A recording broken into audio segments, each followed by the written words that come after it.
ሰላም ሰላም ወገኖች እንደምን አላችሁ? የጌታ የኢየሱስ ክርስቶስ ጸጋና ሰላም ይብዛላችሁ። ተባረኩ ለዘላለም። እስቲ እቺን ቪዲዮ ሰምተን እንመለስ። ከዛ በኋላ እኔ ማብራሪያ ሰጣለሁ። ጌታ ዘመናችሁን ይባርክ። ተከታተሉ። እሺ፣ ይህን መልእክት ለፈረንሳይ ልጆች፣ ለቄራ ልጆች፣ ለመርካቶ ልጆች፣ ለከረዩ ልጆች፣ ለቤላ ልጆች፣ ለገርጂ ልጆች፣ ለኮተቤ፣ ለየካ በአዲስ አበባ ዙሪያ ላሉ በአጠቃላይ ለሁሉም ኦርቶዶክስ ወጣቶች እንዲደርስ ይህን መልእክት ሁላችሁም ሪፖስት እና ሼር አድርጉልኝ። ይህን መልእክቴን የሰማችሁ ደግሞ በየሰፈሩ ያላችሁ ኦርቶዶክስ ወጣቶች መልእክታችሁን ኮሜንት ሴክሽን ላይ አስቀምጡልኝ። ተወዳጆች፣ ከቅርብ ጊዜ ወዲህ አንድ አባት ስውት የሆነ ከቤተክርስቲያን ያፈነገጠ ትምህርትን እንዲያስተምሩ ምክንያት የሆነ ማህበር የትኛው ማህበር ነው? ፍኖተ ጽድቅ የሚባል ማህበር ነው። በተመሳሳይ ጭፈራ የሚመስሉ ከቤተክርስቲያን ስርዓት ውጭ ያፈነገጡ ዝማሬዎችን ጭፈራ የሚመስሉ ማለት ነው እንዲሰማ እያደረገ ያለው ማህበር ማን ነው? ፍኖተ ጽድቅ የሚባል ማህበር ነው። ኦርቶዶክሳውያን አሁን ሁላችንም የቤተክርስቲያናችንን ስርዓት አክብረን የምናስከብርበት ሰዓት ነው። አክብረን የምናስከብርበት ሰዓት። እኛ ያላከበርናትን ቤተክርስቲያን ማንም እየመጣ ያከብርልን። የኔና የናንተ ዝምታ ማንም እየተነሳ በቤተክርስቲያኒቱ ላይ ማንም እንደፈለገ የሆነ ጭፈራ የሚመስሉ ዝማሬዎችን እየለቀቀ በማናለብኝነት ደግሞ በሚዲያ ሊያውም በትልልቅ ሚዲያዎች ስውት የሆኑ የቤተክርስቲያን ትምህርቶች እንዲተላለፉ እያደረጉ ይገኛል። እናም ኦርቶዶክስ ወጣቶች ከዚህ በኋላ አቅማችንን ማሳየት አለብን።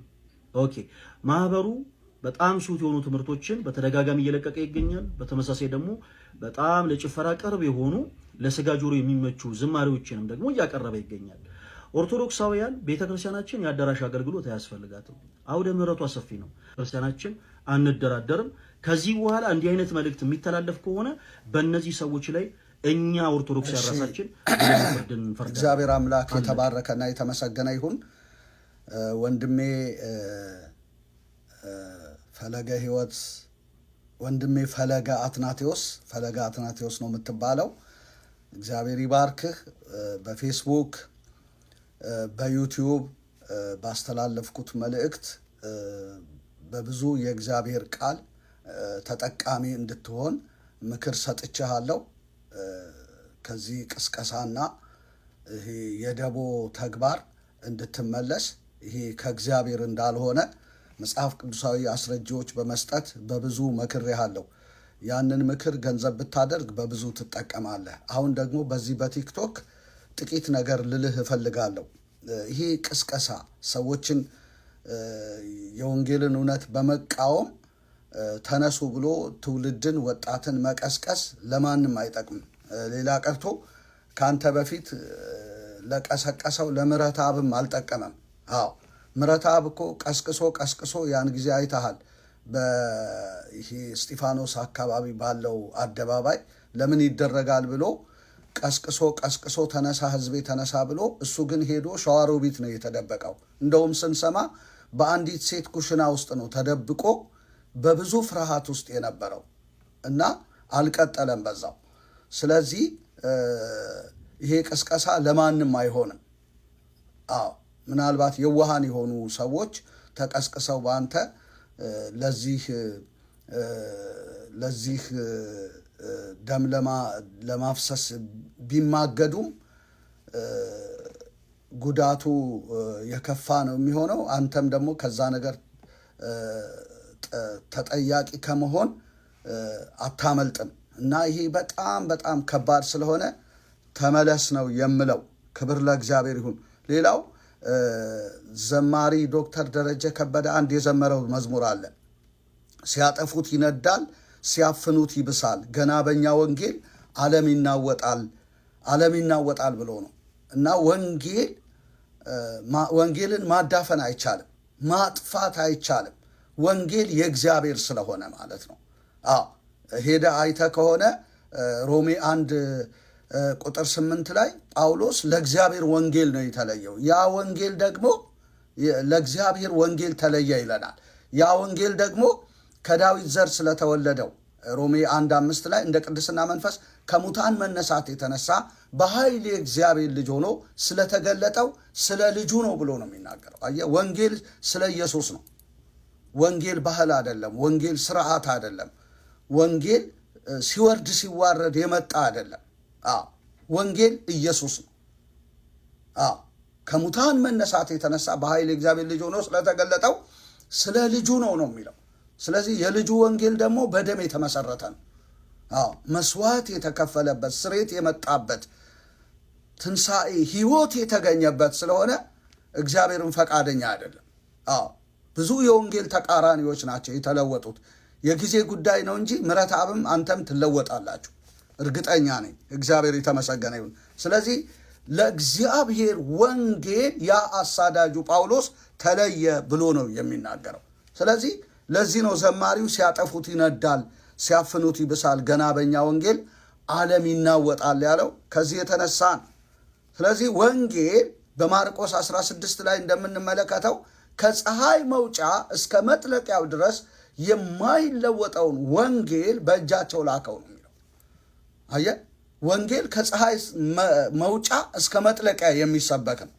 ወንጌልን ማንም ሊያዳፍን አይችልም። ሰዎች ስትራቴጂክ ሆነው ታክቲክ ፉል ሆነው በብልሃትና በጥበብ ተክነው ቢነሱ ወንጌል የበላይ ነው። ወንጌል አሸናፊ ነው። ወንጌል ዳርቻ የለውም፣ አይከለልም። ከዚህ መለስ ከዚህ ጎራ አይባልም። ከፀሐይ መውጫ እስከ መጥለቂያው ድረስ የማይለወጠውን ቅዱስ ወንጌል በእጃቸው ላከው ነው የሚለው። አይደለም ዛሬ ቴክኖሎጂ አግዞን ቀርቶ ቲክቶኩ፣ ዩቲዩቡ፣ ፌስቡኩ እየተጠቀምንበት ነው ያለ ነው። ብዙ የእግዚአብሔር አገልጋዮች እየሰሩበት ነው በሚዲያ። ይሄ ሚዲያ እንኳን ባይኖር ከዚህ ቃል ኪዳን እውነት የተነሳ ወንጌል ከፀሐይ መውጫ እስከ መጥለቂያው ድረስ የሚሰበክ ነው። በስልጣን የሚነገር ነው። ወንጌል የእግዚአብሔር ነው። እግዚአብሔር የተመሰገነ። ስለዚህ የእግዚአብሔርን ወንጌል ልትቃወሙ በፍጹም አትችሉም። ከእግዚአብሔር ጋር የሚጣሉ ይደቃሉ ብሎ ነው የሚናገረው። እና መድቀቅ ይሆናል፣ መሰበር ይሆናል፣ ያለ ጊዜ መሞት ይሆናል። ሄሮድስ እንኳን ልብሰ መንግስቱን እኮ ለብሶ የሐዋርያት ሥራ 12 ላይ ለእግዚአብሔር ክብር ባለመስጠቱ ምክንያት ይሄ የእግዚአብሔር ክብር ነው ብለው ሰዎች ፈርተው ሲወድቁ ይቅርታ ሊጠይቁ ሲመጡ ለእግዚአብሔር ክብር ባለመስጠቱ ምክንያት መልአክ ተገልጦ በጥፊ መታው፣ በትልም ተበልቶ ሞተ። የእግዚአብሔር ቃል ግን በኃይል ያድግና ይበዛ ያሸንፍ ነበር ነው የሚለው። አየህ፣ መጽሐፉ ይህንን ይናገራል።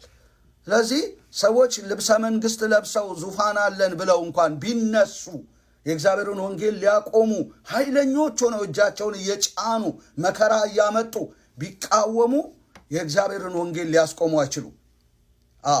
በትል ነው እንዲበሉ የሚያደርጋቸው። መልአክ ልኮ በጥፊ ይመታቸዋል። በቃ እንዴ የአሕዛብን እኮ በአፉ ውስጥ ትንፋስ ያጠፋቸዋል ብሎ ይናገራል የእግዚአብሔር ቃል። ስለዚህ ይህን ሰውን አይደለም አሁን እየተቃወማቸው ያላችሁት፣ የእግዚአብሔርን ወንጌል ነውና ተመለሱ። ከዚህ ክፉ ሐሳብ መመለስ ያስፈልጋል። የሐዋርያት ሥራ 6 ላይ ሄደ ስትመለከት የእግዚአብሔር ቃል በሀገሩ ሁሉ ተስፋፋ ይላል። ወንጌል ከፀሐይ መውጫ እስከ መጥለቂያው ድረስ ተሰበከ። እንደገና ደግሞ የእግዚአብሔር ቃል በሀገሩ ሁሉ ተስፋፋ። ሲሆን ይህን እየተስፋፋ ያለውን የእግዚአብሔርን ቃል አብሮ ማስፋፋት ነው። ይህን እየተሰበከ ያለውን ወንጌል የኔም ተራ ይሁን የኔም ዕጣ ፈንታ ይሁን ብሎ አብሮ መስበክ ነው እንጂ ተቃራኒ ሆነን ብንነሳ የሚሆን አይደለም። እንኳን አይደለም አንተ ገና ወጣት ነህ፣ ታዳጊ ልጅ ነህ። ቤተሰብህም የሆነ ቦታ ይደርስልናል ብለው የሚጓጉል ልጅ ነህ እንጂ አንተ በዚህ ነገር ውስጥ ገብተህ የምትቃወም ሊሆን አይገባም። እና ነገር ግን ያለ አቅማችን ጌታን መጋፋት ነው የሚሆነው። ነገስታት ኃያላን ያላቆሙትን ወንጌል እነ ዲዮቅልጥያኖስ በታሪክ እንኳን ያላቆሙትን ወንጌል ቅዱሳንን ለአንበሳ በዘይት እየቀቀሉ ለአንበሳ እየሰጡ ያላቆሙትን ወንጌል ማን ነው ሊያቆም የሚችለው? ማንም። ስለዚህ ወንጌል ይቀጥላል። ከሚቀጥለው ወንጌል ጋር አብሮ መቀጠል ነው። እና ይህንን ነው ልተውልህ የምፈልገው። ምናልባት አሁን በማስተላልፈው መልእክት ላይገባ ይችል ይሆናል። ነገር ግን ውለህ ስታድር ይገባሃል፣ እርግጠኛ ነኝ። እና ይህንን መልእክት አድርሱልኝ ለፈለገ፣ ለዚህ ለምሕረት አብም ይህንን አድርሱልኝ። ዳግመኛ ሸዋሮቢት እንዳይኮበልል አድርሱልኝ።